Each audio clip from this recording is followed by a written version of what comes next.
Nous, la spécificité, déjà, c'est de porter sur un territoire, le bassin de l'Huisne, qui est sur 3 départements et 3 régions. Donc, évidemment, il faut arriver à concerter avec l'ensemble de ces structures pour que réellement, au niveau du bassin de l'Huisne, il y ait des actions qui soient efficaces et communes. La commission locale de l'eau, c'est ce lieu où les gens peuvent se mettre d'accord, peuvent discuter, peuvent avoir un espace d'échange pour trouver des points de convergence, des points de consensus et pour avancer sur une question qui est majeure.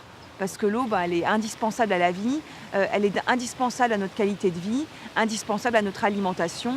Enfin voilà, c'est quelque chose de central qu'il faut absolument traiter de la manière la plus sérieuse possible et la plus générale possible sur un territoire.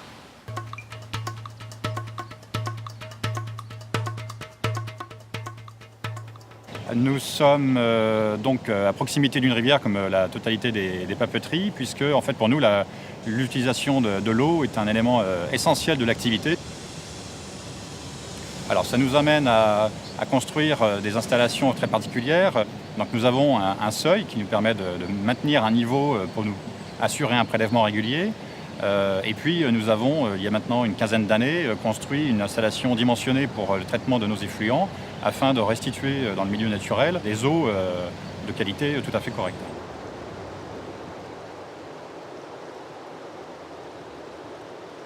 Le stage m'a apporté, moi, c'est donc pour découvrir nos zones humides sur notre territoire. Et ça, on s'est aperçu, on a localisé nos zones humides. On les a donc bien enregistrées, mis sur des photographies, mis aussi sur des documents papier. Et ce qui nous a permis aussi, avec les zones humides, de pouvoir travailler notre PLU et de freiner un petit peu toutes les personnes qui achetaient un petit bout de terrain et qui décidaient, sans demander la permission à qui que ce soit, de faire un petit trou puis de faire un étang ou une petite mare. Et ça, c'était devenu vraiment un fléau pour nous. Comme tout moulin, comme tout usinier, on a des droits et des obligations. Les obligations, c'est l'entretien de ses accessoires, c'est-à-dire ses biefs et son alimentation en eau. Qu'il y ait une montée d'eau ou qu'il y ait un étiage, une baisse d'eau, c'est de jouer sur ces vannages pour justement maintenir ce niveau d'eau, pour qu'il y ait une vie aquatique dans les biefs et dans le lit naturel de la rivière. On avait eu un élargissement de la section d'écoulement et du coup on avait une lame d'eau qui était très faible sur toute la largeur. On avait 4 mètres d'écoulement mais avec une lame d'eau de 2-3 cm. Ce qu'on a fait, c'est qu'on a mis des banquettes. On a repincé de plus de 2 tiers la section d'écoulement actuelle pour redonner de la dynamique à la rivière. Le fait de pincer, on l'accélère et ça évacue naturellement les vases, les sables, tout ce qui est limon fin.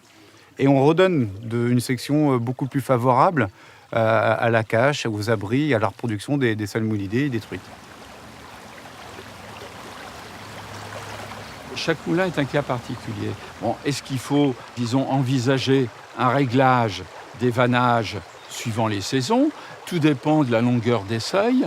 Il y a toujours moyen, je pense avec le propriétaire de moulin, avant d'arriver à un investissement important, réellement de passe à poisson, de voir au niveau des vannages s'il est possible d'ouvrir les vannages pendant les périodes de montaison ou d'évalaison du poisson